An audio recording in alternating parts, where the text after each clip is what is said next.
C'était une idée assez ironique. J'avais rencontré le président lors d'une course de cabri tirant à Bémao et il m'avait dit, avec un peu d'ironie, que pour le rencontrer, il faudrait que je passe après les 7000 personnes qui sont en train d'attendre avant moi. Ce que je lui ai glissé à l'oreille en arrivant sur le plateau, je lui ai dit, nous sommes 7000.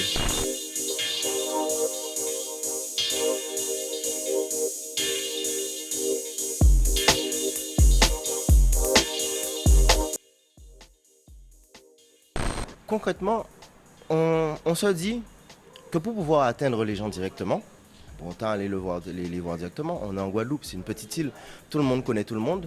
La plupart du temps, ces personnes pensent que d'une façon ordinaire, ils peuvent toujours continuer à se cacher, à faire des choses.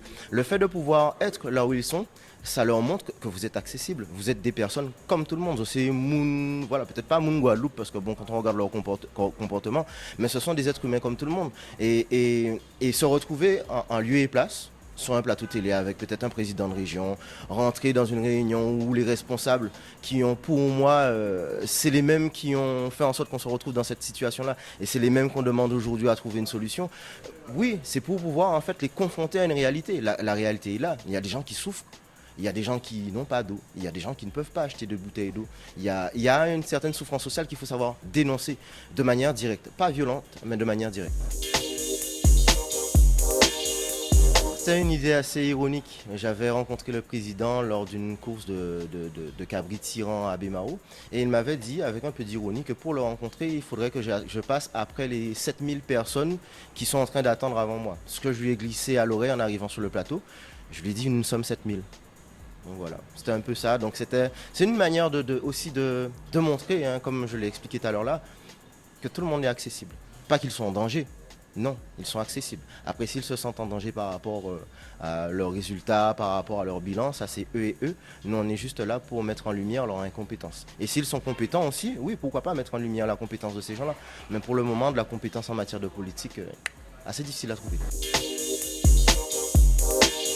C'était de l'ironie. Je dis que la problématique de l'eau touche tout le monde. Du cadre, peut-être un directeur de cabinet. Voilà, on a toujours tendance à se dire, tiens, bon, on va se réunir là en catimimi, on va dire à l'insu de la population, mais tout le monde est touché. Tout le monde est touché et il faut qu'ils comprennent qu'aujourd'hui, en fait, il est hors de question qu'ils continuent à faire ce qu'ils faisaient et ça cachait. On était sur le plateau de Canal 10. On a demandé un rendez-vous spécifiquement avec toutes ces personnes-là. On savait très bien que le lendemain, que le rendez-vous allait se faire. C'était juste pour voir si le président aurait eu la décence ou l'intelligence de se dire, bon, on a une réunion et toutes ces personnes-là seront sur place. Vous pouvez venir faire une intervention 5 minutes, au moins pour pouvoir soulever le problème. Et on s'attendait à cette sincérité-là de sa part, ce qu'il n'a pas eu, ce qu'il n'a pas eu l'intelligence de faire d'ailleurs. Je demande peut-être une carence. Mais c'est pour ça qu'on a débarqué le lendemain et je lui ai fait remarquer, Monsieur Chalus, on s'est vu hier, vous auriez pu m'indiquer que cette réunion-là avait lieu. Après nous, on sait. Il nous a fixé rendez-vous le vendredi dernier. Il ne s'est pas rendu au rendez-vous. En fait, la condition sine qua non, comme vous avez expliqué, c'est que nous filmons tout en direct. Donc on se protège nous. Vous voyez déjà que le préfet essaie de nous mettre un plan Vigipirate, que demander 3 litres d'eau en Guadeloupe, ça a l'effet d'une bombe. Donc obligatoirement, il faut mettre un dispositif de sécurité autour. Mais je dirais que par rapport à ce rendez-vous de vendredi, il n'est pas venu parce que cette transparence gêne la classe politique.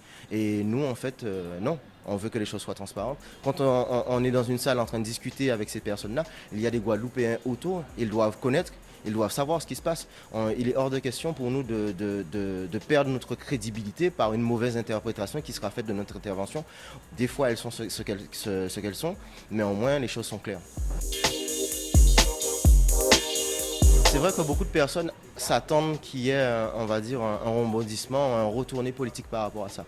Personnellement, j'estime qu'il y a certains amalgames qui sont faits. J'ai un petit frère qui est représentant Front National en Guadeloupe.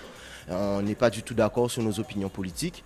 Il aime le PSG, moi Monaco. Bon, voilà, on n'est pas d'accord. Ça ne fait en rien que je sois d'un rapprochement politique quelconque. Je suis totalement apolitique en ce qui concerne les partis politiques lambda. Je suis totalement contre. Je suis peut-être pour une refonte, que les Guadeloupéens puissent prendre leurs décisions de par eux-mêmes.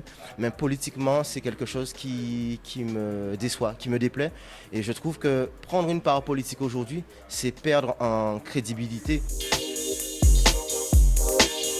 Pas du tout, je pense qu'il le sait très bien. Il fait sa vie, je fais la mienne. Il a sa façon d'élever ses enfants, j'ai la façon d'élever mes enfants. Il reste mon frère, c'est ma famille. Mais toutefois, ses opinions politiques lui appartiennent, mes opinions m'appartiennent. L'action en justice des personnes qui se sentent menacées, notamment M. Cordoval du SIAG qui se sent menacé.